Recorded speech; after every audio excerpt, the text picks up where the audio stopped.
മിന്നുന്ന പ്രകടനം കാഴ്ചവെച്ച സംസ്ഥാനമാണ് ഹരിയാന ഇത്തവണ കോൺഗ്രസ് നേടുമെന്ന് ഒരു കൊല്ലം മുമ്പ് തന്നെ സകലരും രാഷ്ട്രീയോപചാരകളിൽ സംസാരിച്ച കാര്യമാണ്. എല്ലാ മാധ്യമങ്ങളും എല്ലാ എക്സിറ്റ് പോളുകളും കോൺഗ്രസിന്റെ വിജയം പ്രവചിച്ചതാണ്. BJP കേവല ഭൂരിപക്ഷം നേടി അധികാരത്തിലെത്തുമെന്ന് BJP പോലും പ്രതീക്ഷിച്ചിരുന്നില്ല ഹരിയാനയിൽ. അവിടെ BJPയുടെ തന്ത്രങ്ങളെല്ലാം വിജയിച്ചിരിക്കുന്നു. ജാട്ട് കേന്ദ്രീകൃത രാഷ്ട്രീയത്തിൽ കോൺഗ്രസിന് അട്ടിപ്പതറിയിരിക്കുന്നു. ദലിത് വോട്ടുകൾ BJP പക്ഷത്തേക്ക് ഷിഫ്റ്റ് ചെയ്തിരിക്കുന്നു എന്ന് പ്രാഥമികമായി മനസ്സിലാക്കാൻ കഴിയുന്നു. ജാട്ട് വോട്ടുകളുടെ അമിതമായ കേന്ദ്രീകരണം ജാട്ടിതര വോട്ടുകളുടെ ഒരു കൗണ്ടർ കൺസോൾട്ടേഷൻ ഇടയാക്കിയെന്ന് നമുക്ക് പ്രാഥമികമായി വിലയിരുത്താം. അത് കോൺഗ്രസിന് വലിയ വലിയ വലിയ തിരിച്ചടി ഉണ്ടാക്കിയിരിക്കുന്നു. ഒരു ദുസ്വപ്നത്തിൽ പോലും കോൺഗ്രസ് ഇത് കണ്ടിട്ടില്ല, ഇത്ര വലിയ ഒരു തിരിച്ചടി കണ്ടിട്ടില്ല.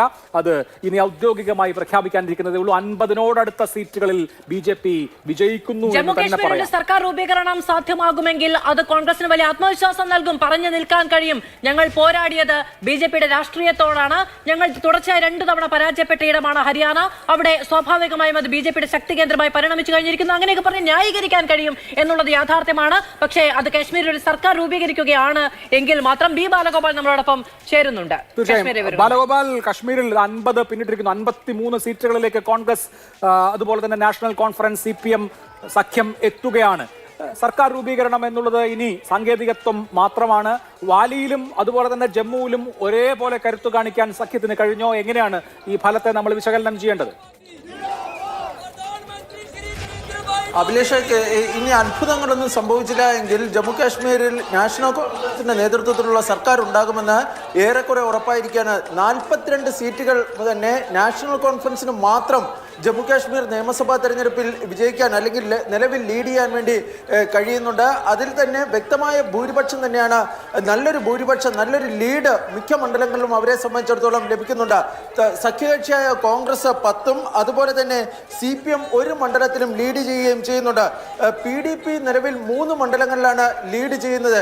ഇൽത്തിജ മുഫ്തി അല്പസമയം മുമ്പ് തന്റെ പരാജയം സമ്മതിച്ചിട്ടുണ്ട്. ജനവിധി താൻ അംഗീകരിക്കുന്നുവെന്നാണ് ഇൽത്തിജ എക്സിൽ പോസ്റ്റ് ചെയ്തിരിക്കുന്ന കമന്റിൽ വ്യക്തമാക്കുകയും ചെയ്തിരിക്കുന്നത്. BJPയെ സംബന്ധിച്ച് ഏറ്റവും വലിയ തിരിച്ചടി, അതായത് അവർ പ്രതീക്ഷിച്ചതിനേക്കാളും വലിയ തിരിച്ചടിയാണ് ജമ്മു മേഖലയിൽ ഉണ്ടായിരിക്കുന്നത്.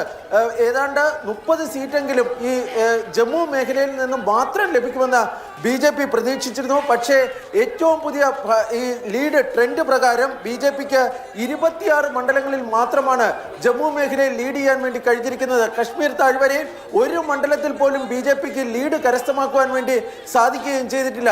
ജമ്മുവിൽ BJPയുടെ പ്രതീക്ഷ തകർത്തത് യഥാർത്ഥത്തിൽ കോൺഗ്രസിന് ലഭിച്ചിരിക്കുന്ന ലീഡാണ് എന്നാണ് ഈ ഡേറ്റ അല്ലെങ്കിൽ ഇപ്പോൾ വന്നിരിക്കുന്ന ഫലങ്ങളിൽ നിന്ന് വ്യക്തമാകുന്നത്. കോൺഗ്രസ് ഏതാണ്ട് മികച്ച പ്രകടനമാണ് ഈ ജമ്മു മേഖലയിൽ കാഴ്ചവെച്ചിരിക്കുന്നത്. അതാണ് ഈ സഖ്യത്തിനെ സംബന്ധിച്ചിടത്തോളം ഒറ്റയ്ക്ക് തന്നെ ഈ എക്സിറ്റ് പോൾ ഫലങ്ങളിൽ നിന്നൊക്കെ വ്യത്യസ്തമായി അല്ലെങ്കിൽ പ്രവചിച്ചതിൽ നിന്നൊക്കെ വ്യത്യസ്തമായി വലിയൊരു മേൽക്കൈ ഈ ജമ്മു കാശ്മീരിൽ ലഭിക്കുന്നതെന്നാണ് ഈ ട്രെൻഡുകളിൽ നിന്ന് മനസ്സിലാകുന്നത്. ഏതായാലും ഈ ട്രെൻഡ് ഒരു അന്തിമ ഫലത്തിലേക്ക് ഏതാണ്ട് ഈ രീതിയിൽ തന്നെ ഉണ്ടാകുമെന്ന കാര്യം ഉറപ്പാണ്. കാരണം മിക്ക മണ്ഡലങ്ങളിലും 7 മുതൽ 8 റൗണ്ട് വരെ ഇതിനോടകം തന്നെ എണ്ണി പൂർത്തിയാക്കിയിട്ടുണ്ട്. ഇനി ഏതാണ്ട് 25 മുതൽ 30% വോട്ടുകളാണ് ഇനി എണ്ണേണ്ടതായുള്ളത്. അവിടെ വലിയ തോതിലുള്ള ഒരു മാറ്റങ്ങളൊന്നും ഉണ്ടാകില്ല എന്നാണ് ഈ ട്രെൻഡുകൾ പരിശോധിക്കുമ്പോൾ മനസ്സിലാകുന്നത്.